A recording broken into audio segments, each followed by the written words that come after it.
Le Grand Dialogue. Sigi Kafoba. Le Grand Dialogue, l'émission de débat du studio Tamani sur votre radio. Shenni Beri. Halud Mauni. Shenni Beri. Sigi Kafoba. Le Grand Dialogue. Comment parvenir à éradiquer le terrorisme au Mali? C'est le thème qui sera largement débattu ce soir au cours de ce grand dialogue. L'armée malienne a annoncé ce week-end avoir tué un terroriste, chef terroriste de l'État islamique au Grand Sahara et 2 de ses lieutenants au cours d'une opération dans la région de Ménéka. Selon le communiqué de l'état-major, des matériels de guerre ont aussi été détruits. Ce même week-end, plusieurs incidents sécuritaires ont été enregistrés dans le pays, notamment de la région de Gao. Quelle analyse de cette situation? L'évolution de la lutte contre l'insécurité au Mali est-elle rassurante ou inquiétante?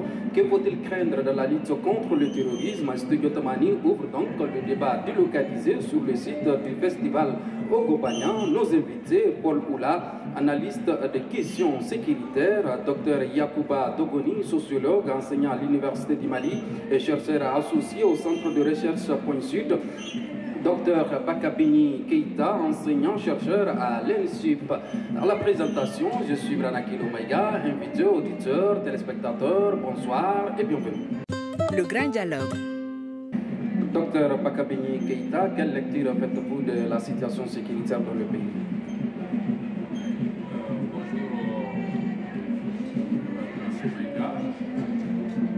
Permettez-moi de saluer un co-débatteur, remercier Studio Tamani pour l'invitation. Merci. Permettez-moi aussi de remercier les téléspectateurs, les auditeurs de votre radio. Merci. La question que vous me posez, quelle est mon analyse de la situation sécuritaire de mon pays? Vous savez quand même qu'on est loin, sinon très loin, de la situation que le pays était en train de vivre il y a une dizaine d'années de cela. Donc il y a une nette amélioration de la situation sécuritaire. Pour autant,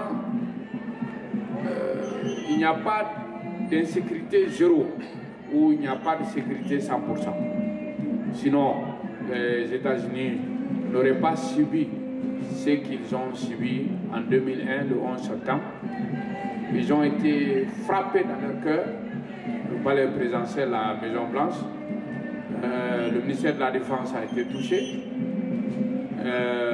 Mais également, il y a le symbole même de la puissance des États-Unis, à savoir les tours jumelles, ont été frappées. Le monde en a été témoin. Il y a eu plus de 3000 morts. Donc, il n'y a pas de sécurité 100%. Et c'est vrai qu'on parle de la mort du chef djihadiste le 21, le dimanche passé, le 21 de ce mois.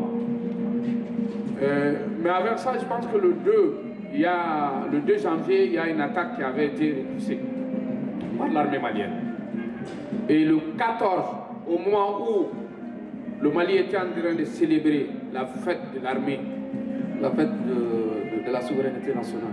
Oui, la fête de la souveraineté nationale, excusez-moi. Il y a effectivement une attaque qui a été aussi déjouée dans la ville de Ménéka. Et il y a eu des frappes qui ont neutralisé des terroristes et qui ont détruit des matériels de guerre, mais aussi de la logistique. Donc, la mort de ces djihadistes est une des consécrations, je dis bien, je pèse mes mots, et une des consécrations de la victoire du Mali, de manière générale, de tout le Mali, de manière générale, sur les forces du mal, qui veulent en tout cas nuire à notre dignité, à l'intégrité de notre territoire, à notre souveraineté. Et donc, c'est le fruit de la résistance de l'ensemble du Mali, c'est le fruit de la résilience du peuple malien, mais en particulier, c'est aussi le fruit de la détermination et de l'engagement de notre armée à libérer, à redonner à notre pays sa dignité et sa liberté. Ce que sa mort signifie, c'est que le terrorisme est loin d'être fini. Mais il est clair qu'aujourd'hui, les terroristes sont terrorisés dans leur entreprise. D'accord. Paul Oula, pour Dr Bakabeni Keïta, la mort du terroriste résulte de la résilience de la population malienne et également de l'armée malienne. Est-ce que pour vous, la neutralisation du chef terroriste est un coup dur dans la lutte contre l'État islamique au Grand Sahara qui opère dans la région de Ménéka? Merci beaucoup, M. Imaram. Pour moi, je pense que la mort de ce chef terroriste constitue ce qu'on appelle une épine de moins dans les pieds non seulement des communautés, mais aussi pour les forces de défense et de sécurité. Vous savez, ce sont les leaders terroristes qui constituent ce qu'on appelle la machine de la conception idéologique du terrorisme. Alors, abattre un chef terroriste constitue une victoire, si on peut le dire, plus ou moins comme une victoire. Alors, le terrorisme qui sévit plus précisément dans la zone de Ménaka, je vais juste m'apaisantir à partir de la zone de Ménaka pour ensuite faire une analyse générale. C'est une forme de terrorisme qui est un peu particulière par rapport aux autres localités, si on essaie de voir. Parce que la région de Ménaka, pratiquement, nous avons les IGS, nous avons non seulement les IGS, nous avons aussi une partie du Daesh qui opère dans la localité, ce qui n'est pas très plausible dans les autres localités. Ce qui fait qu'aujourd'hui, cette région est en train d'être le fruit des attaques de la part de ces deux groupes qui se trouvent en face des communautés aussi qui ne souffrent pas aussi dans la même trompette que ces deux groupes. Donc du coup, il fallait voir un peu d'une manière analytique que le terrorisme qui sévit dans cette localité est plus ou moins une forme de terrorisme qui s'inscrit dans une logique antagonique entre les groupes qui opèrent dans la localité. Alors, pour revenir maintenant au fait que l'armée a abattu ce groupe, ce leader terroriste, je pense que c'est la combinaison de plusieurs éléments qui entrent en jeu. D'abord, ça montre à la communauté internationale qu'après leur départ, l'armée a pu combler le déficit sécuritaire. Ce qui veut dire que cette communauté internationale ne jouait pas franc jeu dans la lutte antiterroriste. Premier aspect. Le second aspect, c'est quoi? Ça montre que notre armée est dotée quand même d'une puissance de feu assez puissante. Troisième élément, ça donne une lueur d'espoir aux communautés qui sont frappées par le terrorisme. Maintenant, à partir de là, je pense aussi qu'il faut réellement penser à redorer un peu le blason en essayant de combiner un peu des approches spirituelles pour essayer de juguler aussi ce fléau. Parce que le terrorisme en tant que tel, c'est composé en trois parties, si on peut le dire. Le premier aspect, c'est quoi? C'est ceux qui combattent. Je l'ai dit tantôt à l'entente de mes propos, que les leaders sont les concepteurs. Et dans le second groupe, vous avez ceux qui financent. Et le troisième élément, dans le troisième groupe, vous avez ceux qui combattent. Alors, d'accord, pour le chef terroriste qui a été neutralisé dans la région de Ménéka est connu pour ses actions atroces qu'il mène dans la région de Ménéka. Est-ce que sa mort va changer quelque chose dans l'organisation de l'État islamique dans la région de Ménéka? Bien évidemment, oui. Je l'ai dit que ce sont les concepteurs. Les leaders sont les concepteurs. Si on essaie de voir, même avec le cas de Akmi et de Al-Mourabitoun, lorsque Abou Walid avait été abattu, nous avons vu qu'il y a eu une désagrégation organisationnelle au niveau même de ces structures opérationnelles. Donc ça sera aussi le cas pour l'État islamique dans le Grand Sahara. Ça sera un coup très dur, un coup fatal pour la structuration même de l'EIGS. Docteur Yacouba Adogoni, vous êtes sociologue et enseignant-chercheur également. La mort du chef terroriste de la région de Ménéka, notamment de l'État islamique, pourrait-il changer quelque chose, pourrait-il changer la donne de la lutte contre l'État islamique de la région de Ménéka? Merci beaucoup pour la question. D'abord, avant de répondre à cette question, j'aimerais faire une pensée plus à tous les militaires qui sont engagés dans les différentes opérations, des Cailles jusqu'à Ménéka, en passant par Kidal et tout cela. Vous comprendrez que depuis très longtemps, notre armée est en cours de restructuration. Et cela se comprend à travers les différentes opérations qui sont menées, d'abord qui ont été organisées, en commençant par l'opération Maliko. Et cette opération avait pour but non seulement de structurer l'armée malienne qui était en cours de désintégration, mais aussi de permettre à cette armée de se doter d'équipements fiables pour permettre vraiment de mener à bien le combat contre le terrorisme. Après, il y a eu une deuxième opération, l'opération Keletri, qui était une opération fondée essentiellement sur la doctrine militaire, consistant cette fois-ci à aller chercher les groupes armés, quels qu'ils soient, où ils se trouvent, dans les endroits là où ils se trouvent. Alors cette opération a vraiment porté énormément de fruits. C'est d'ailleurs ce qui a permis même de récupérer les régions qui échappaient au contrôle de l'autorité malienne depuis 2012, notamment certaines régions du centre, mais aussi plusieurs régions du nord, notamment une grande partie de la région de Gao et la région de Kidal, et une grande partie aussi des cercles de Kidal, notamment Aguelhao qui était Salut. Aujourd'hui, nous sommes à une troisième phase de l'opération qu'on appelle l'opération Gougologo. Cette opération a pour but de quadriller l'ensemble du territoire malien, non seulement pour recouvrir l'intégrité territoriale du Mali, mais aussi de permettre vraiment à ce que la paix puisse se restaurer. Alors donc c'est ça aussi le but.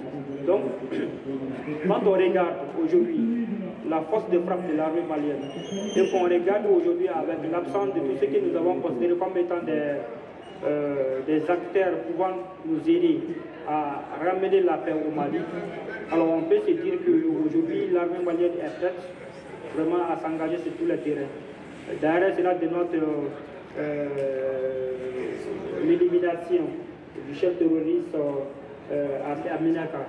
Vous savez, lorsque vous regardez, vous analysez un peu ce qui se passe au pays, vous allez comprendre qu'aujourd'hui, il est très difficile pour les groupes terroristes vraiment de pouvoir opérer sur le territoire du Mali, compte tenu de tous les équipements que l'armée malienne a pu se doter. Ce qui fait que la porosité des frontières, qui est un facteur un peu qui joue en défaveur de toutes les armées du monde, parce que les groupes armés qui sont sur le territoire du Mali connaissent également la géopolitique et connaissent également les enjeux des nations. Alors, mais pardon, est-ce que la mort de ce chef terroriste et de ses lieutenants, y compris ses autres compagnons qui ont été neutralisés par l'armée malienne, pourra-t-elle désorganiser l'organisation de ce groupe terroriste qui opère dans la région de Ménéka? Moi je suis un peu optimiste pour cela, mais je dis également que les groupes armés terroristes sont également structurés de la même manière qu'une armée régulière. Donc c'est pour dire que le problème de sécession ne se pose pas très souvent, parce qu'ils savent aujourd'hui que l'armée malienne étant équipée, l'armée malienne étant dotée d'appareils sophistiqués permettant vraiment de les identifier, de les détruire. Donc ils ont déjà préparé la succession. Donc cette succession permet alors de compenser déjà un chef éliminé. Chaque fois qu'un chef est éliminé, on sait déjà qui est son adjoint et qui doit prendre le pouvoir. Donc ils sont également prêts pour ça. Donc c'est à l'armée malienne maintenant de continuer toujours avec ses frappes, de les dénicher là où ils se trouvent, et afin que cette situation ne puisse pas prendre une assise sur l'insécurité.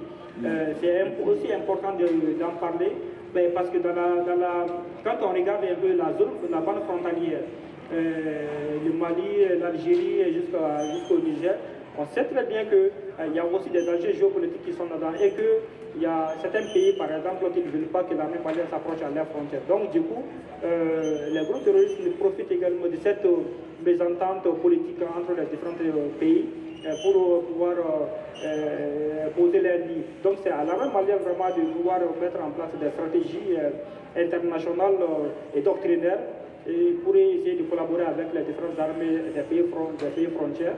Je ne parlerai pas du Niger, nous sommes quand même que dans cette dynamique, nous sommes déjà dans cette dynamique avec le Niger, mais voir comment on peut collaborer avec l'Algérie pour contrôler, parce que jusqu'à preuve de contraire, lorsque vous regardez ce qui se passe dans la zone, tant qu'on n'arrive pas à avoir la même mise sur Al-Khalil, alors on peut toujours dire qu'il y a un doute par rapport à la lutte contre le terrorisme, parce que c'est quand même Al-Khalil qui constitue vraiment la zone où résident pas mal de terroristes qui opèrent sur le territoire du Mali.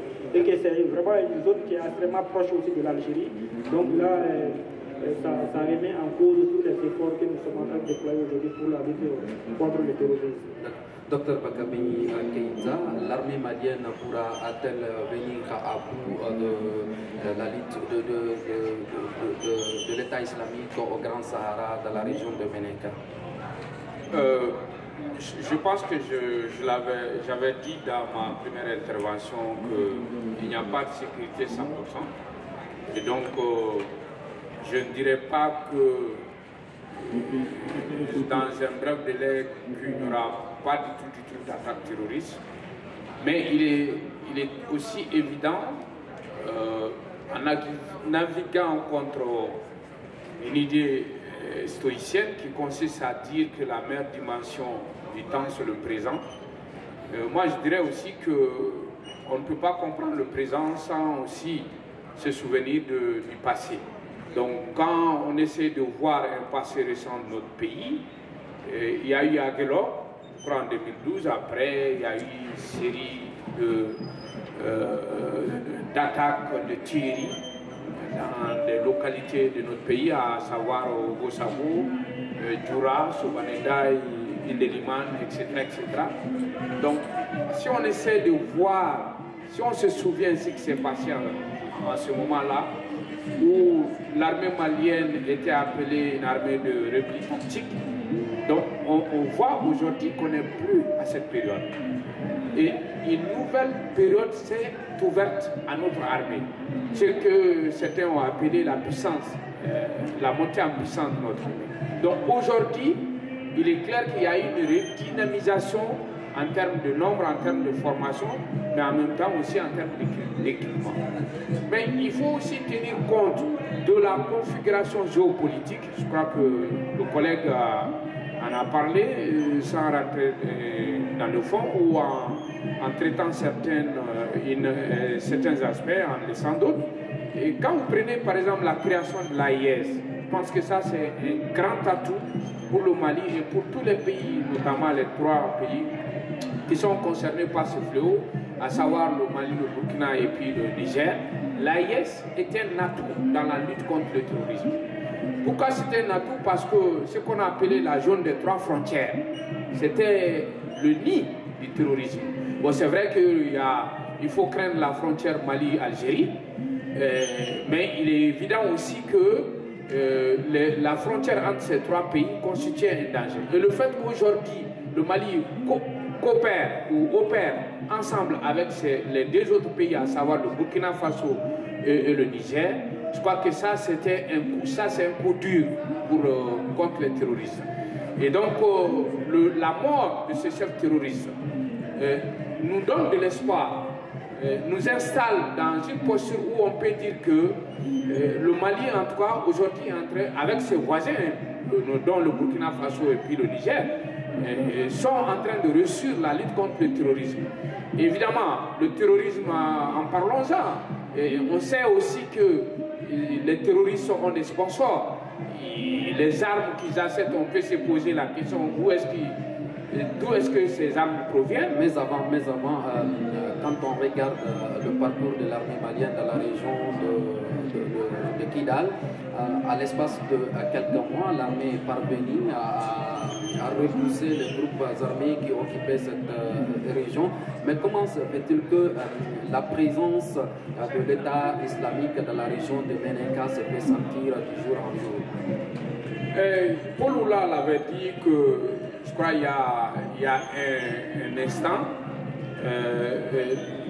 que notre armée, donc, depuis un certain moment, donc, a réussi en tout cas, a réussi à s'imposer depuis un certain moment, a réussi à s'imposer au groupe terroriste malgré qu'il y a des résurgences, il y a une recrudescence effectivement des attaques, mais il est clair que depuis ce qu'on a appelé la montée en puissance de l'armée, que l'armée malienne est en train de réussir en tout cas des coups assez importants. On peut effectivement parler de la prise de Kidal, ce qui n'était pas évident à un certain moment. On avait prédit la suite du Mali que lorsque Barkhane allait partir, on avait prédit la suite du Mali lorsque l'aménagement allait se retirer. Et donc aujourd'hui, la mort de ce chef djihadiste est un démenti contre tout ce discours-là, ce discours que j'appelle le discours de la promotion de la peur, donc qui consiste à faire peur à notre peuple, mais aussi à pousser le peuple contre les dirigeants et donc pour déstabiliser notre pays au profit de certaines puissances. Donc il est évident que c'est un pas extrêmement important et pour le Mali et un coup extrêmement dur contre les groupes terroristes avec la mort de ce chef djihadiste ainsi que certains de son entourage, notamment 2 lieutenants et puis plusieurs combattants de ce groupe. D'accord. Paul Ouya, comment sécuriser les populations de la région de Menenka qui se vit dans cette zone où l'État islamique opère? Alors, moi je propose plusieurs approches. La première, c'est quoi? C'est que la sécurité des communautés reviennent de facto aux forces de défense et de sécurité. L'armée doit encore engranger des efforts pour mettre à bout ces groupes terroristes. Ensuite, je pense qu'on doit aujourd'hui penser à mettre à place ce qu'on appelle d'autres mécanismes, c'est-à-dire complémentaires, qui existaient mais qui n'étaient pas formalisés. Je parle par exemple de l'implication des groupes armés.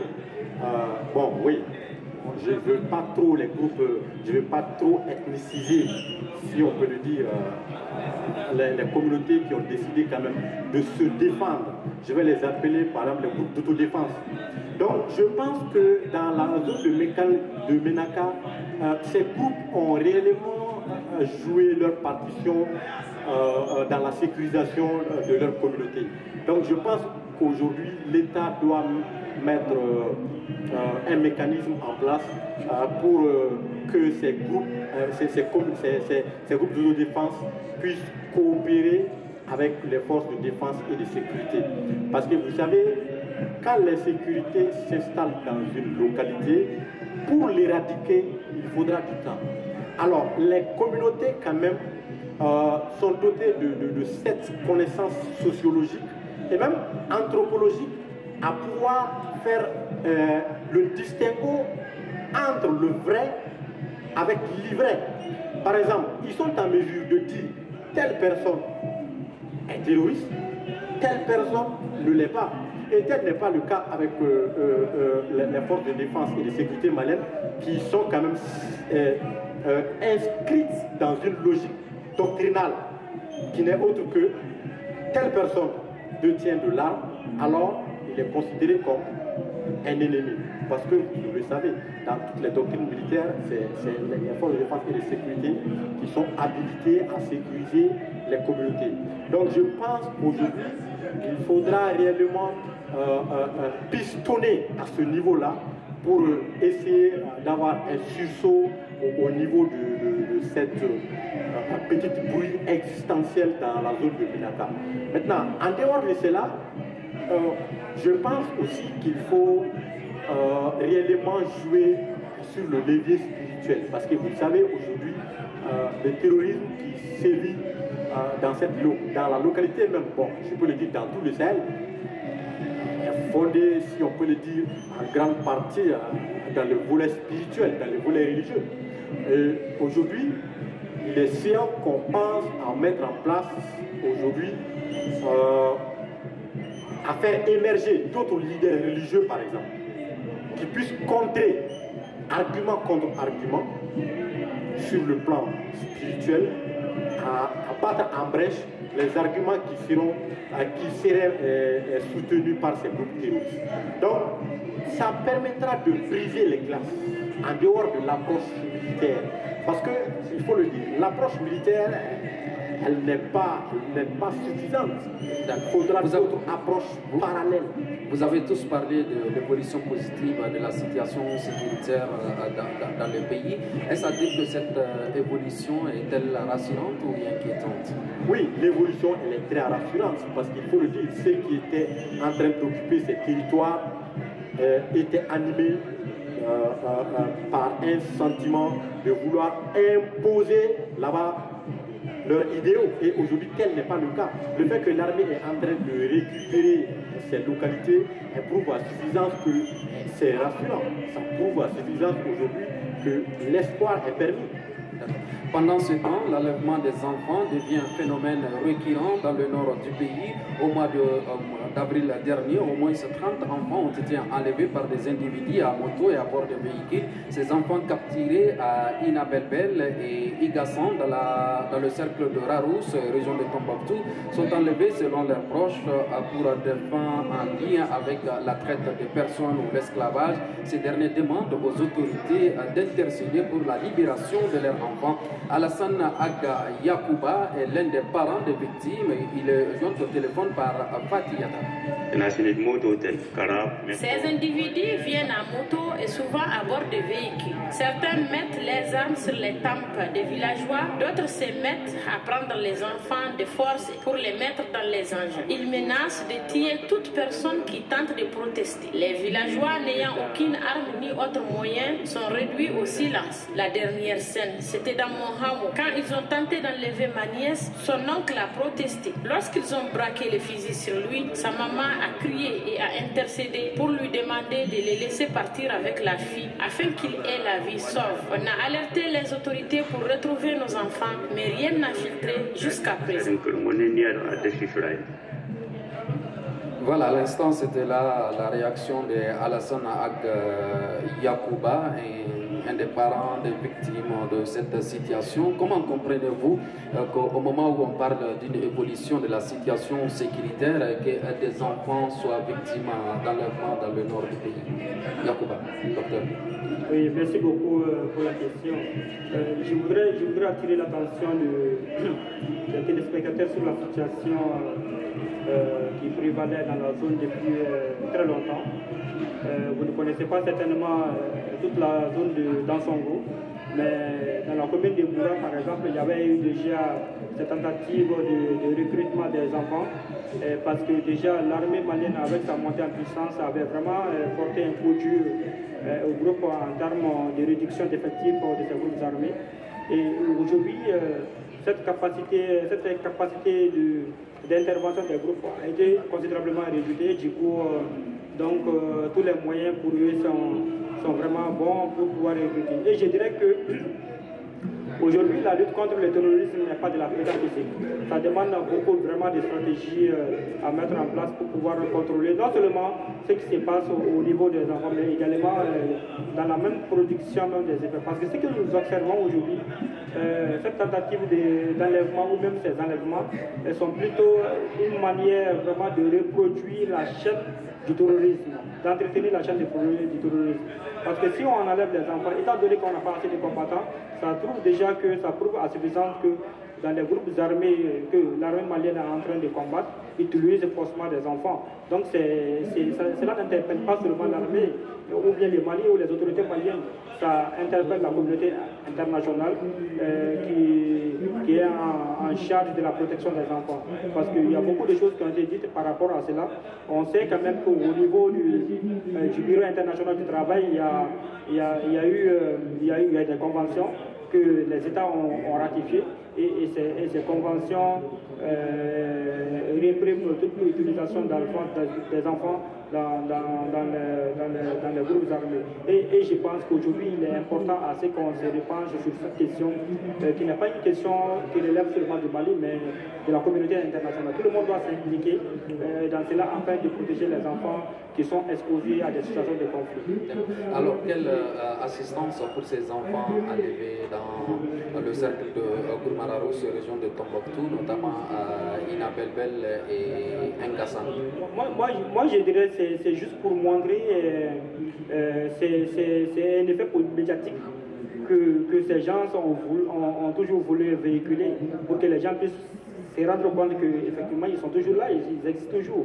Mais ce qu'on peut faire, moi je dirais que c'est, dans un premier temps, c'est le rôle de l'État vraiment de protéger tous ses enfants, tous ses fils, que ce soit à Kidal, à Menaka, à Sikasso, ou partout où les Maliens se trouvent, à l'extérieur, tout ça. Donc c'est vraiment le rôle de l'État de protéger ses enfants. Et une fois que ce rôle est investi, c'est à l'armée maintenant de se déployer sur le terrain maintenant pour pouvoir mettre en place des stratégies de récupération de ces enfants. Mais je dirais que cette stratégie ne peut pas aller forcément avec toujours l'utilisation des armes. Parce qu'on sait quand même que les enfants ne sont pas forcément formés afin de se protéger quand il y a une intervention militaire pour leur libération. Donc les enfants ne sont pas formés pour se protéger contre les balles.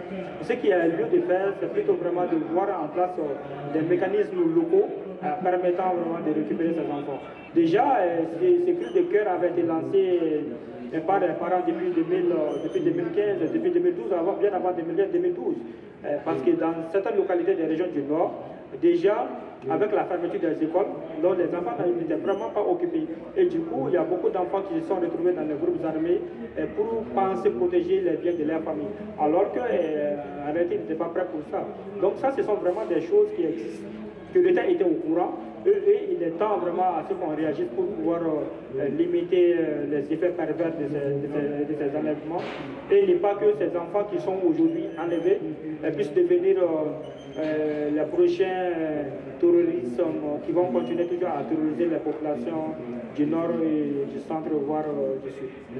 Docteur Bakabeni Keïta, quelle stratégie faut-il adopter pour apporter assistance à ces enfants enlevés et les ramener sains et saufs à leurs parents? Bon, pour les enfants enlevés, évidemment, c'est un peu compliqué. Les récupérer, je crois, s'inscrit forcément, c'est un travail qui va s'inscrire dans le cadre global de la sécurisation du pays. Mais en même temps, peut-être penser à mettre en place des dispositifs militaires sécuritaires pour pouvoir d'abord les localiser et ensuite, une fois qu'ils sont repérés, et donc mettre en place des stratégies pour faire en sorte qu'ils puissent être récupérés. Quel type de stratégie? Bon, des stratégies multiples et variées, militaires et autres. Donc, il a parlé tout de suite de mécanismes locaux, et ça veut dire qu'il faut impliquer maintenant les légitimités traditionnelles. Oui, les légitimités, ça peut venir de l'État. Bon, des rôles de négociation, mais en même temps aussi entre peut-être même que l'État soit impliqué ou le gouvernement soit impliqué ou pas. Et donc au niveau local, donc il peut y avoir des initiatives et des actions qui s'inscrivent dans le sens à faire en sorte que ces enfants puissent se retourner sains et saufs dans leur famille. Mais ce qu'il faut aussi penser, il faut peut-être penser à prévenir des situations de ce genre. Je pense qu'il y a un dispositif national qui a été mis en place pour, je crois, pour le bien de toutes les victimes des crises au Mali. Et donc, y compris donc, de ces enfants-là, ces dispositifs peuvent s'en saisir. Mais il y a aussi des organismes privés et publics qui s'inscrivent dans le cadre de la protection des droits des enfants. Et donc ces organismes aussi peuvent s'impliquer, notamment en essayant de regrouper les enfants qui se trouvent dans les localités assez reculées, donc à les regrouper dans les centres urbains et semi-urbains. Donc en attendant donc des situations, des jours meilleurs pour la sécurité dans les villages hameaux et fractions. Parce qu'il est extrêmement difficile. Vous savez que notre territoire aussi est assez vaste. Donc 1 241 000 km².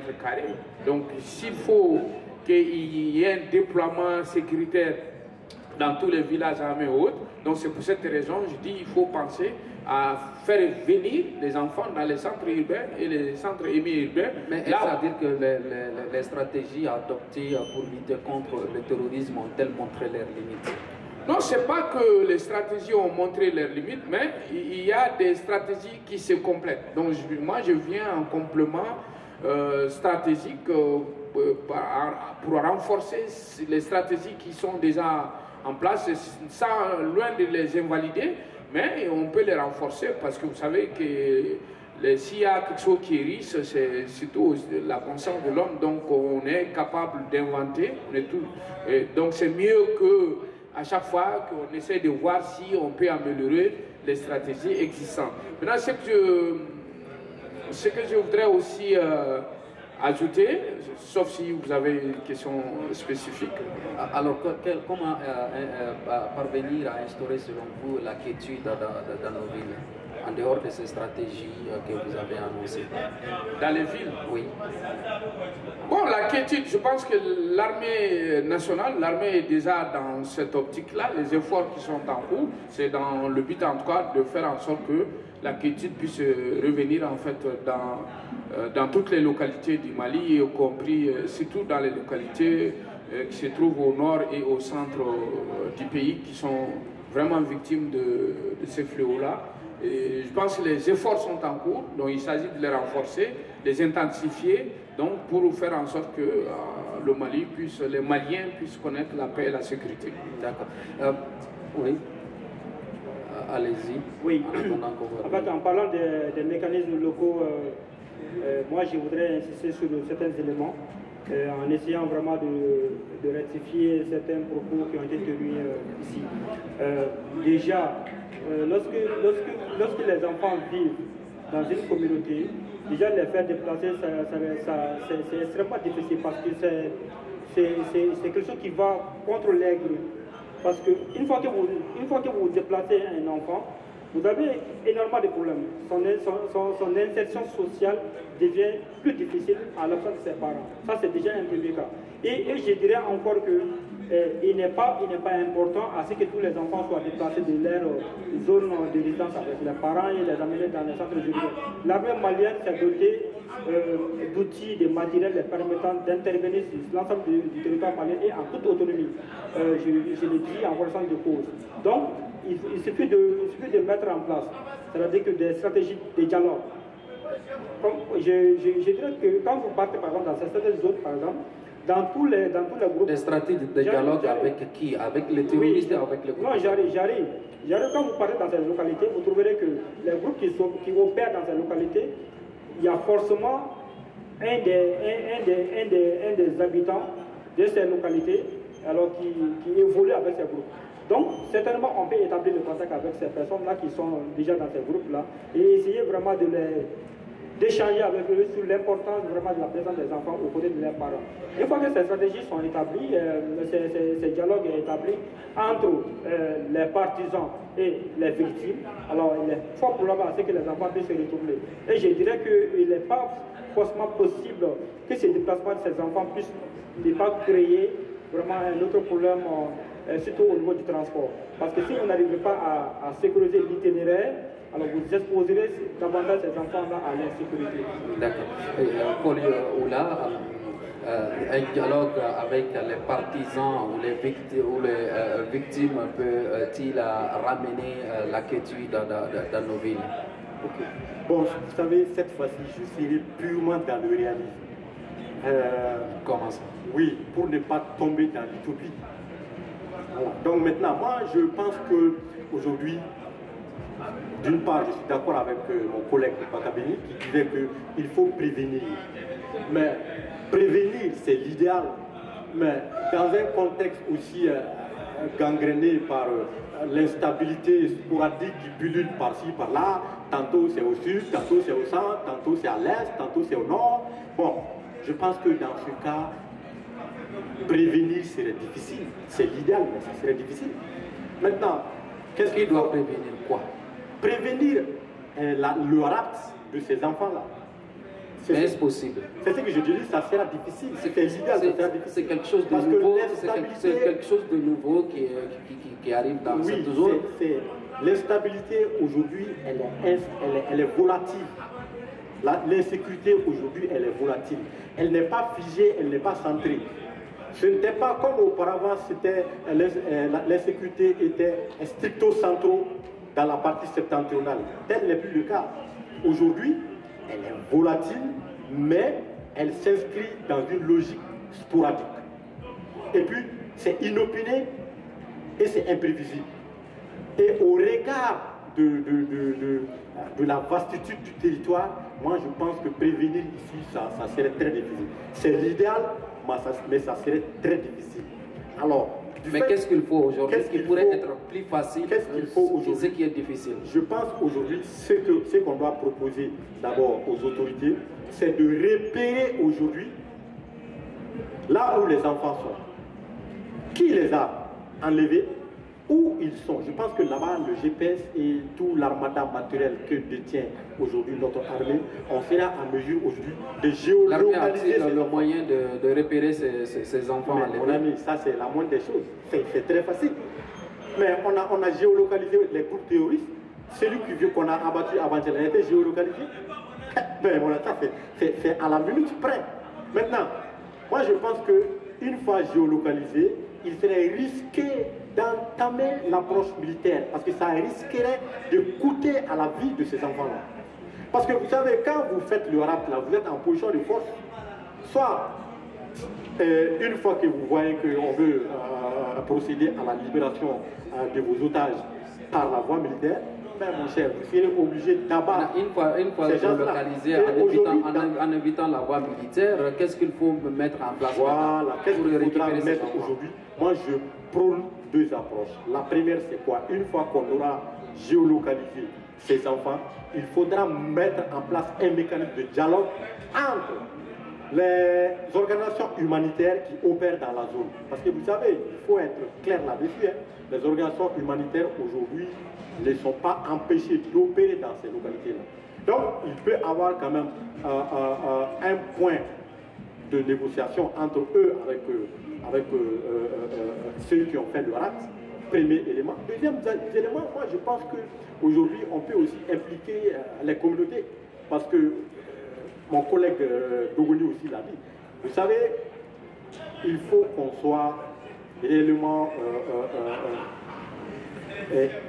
il faut qu'on sache que ces groupes terroristes entretiennent des liens étroits avec des locaux. Donc, si vous voyez aujourd'hui que ce sont des enfants qui ont été pris en otage, il y a quand même des locaux qui savent ces enfants-là sont avec qui. Donc, il faut les dénicher. On me signale qu'il nous reste 3 minutes. On va donner le temps à Dr Bakabeni Keïta. Que faut-il craindre dans la lutte contre le terrorisme au Mali aujourd'hui?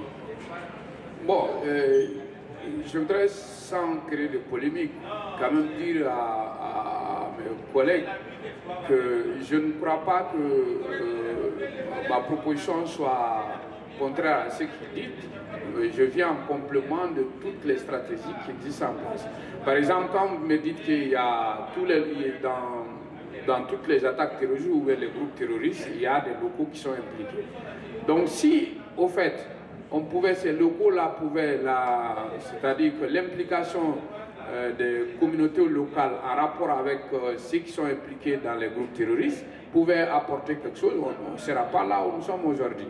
Donc ça veut dire que quelque part aussi que cette voie n'a pas donné quelque chose. Maintenant, qu'est-ce qu'il faut faire? Donc il faut explorer d'autres voies. Donc il ne faut pas rester dans l'idée que c'est difficile et rien n'est facile. Ça c'est un. De deux, la deuxième chose, c'est que il n'y a pas de solution sans problème. Donc toutes les solutions que vous allez proposer à ces revers, évidemment. Et malheureusement, les actions humaines aussi sont comme ça. Et, par exemple, le fait de repérer les enfants, comme l'a dit Polo là, et vouloir les récupérer par la force militaire, ça va être extrêmement compliqué. Donc vous mettez en danger, en péril. Donc en amont, je pense qu'il faut mettre aussi en place des stratégies de prévention. Et je pense que ces stratégies de prévention sont multiples et variées. Moi, je ne fais qu'indiquer une voie. Donc, on peut en trouver mieux que ça. Donc, maintenant, la question que vous posez, qu'est-ce qu'il faut craindre dans la lutte contre le terrorisme? Ce qu'il faut éviter, c'est un certain type de discours. C'est-à-dire, c'est vrai qu'il y a des communautés qui sont impliquées dans ce fléau, ça, on le sait. Mais je pense que les autorités maliennes, notamment le Premier ministre, a eu à le dire, il n'y a pas une seule communauté qui est impliquée. Donc il y a plusieurs communautés, y compris des Malingués. Il a même dit qu'il y a même un Keïta. D'accord.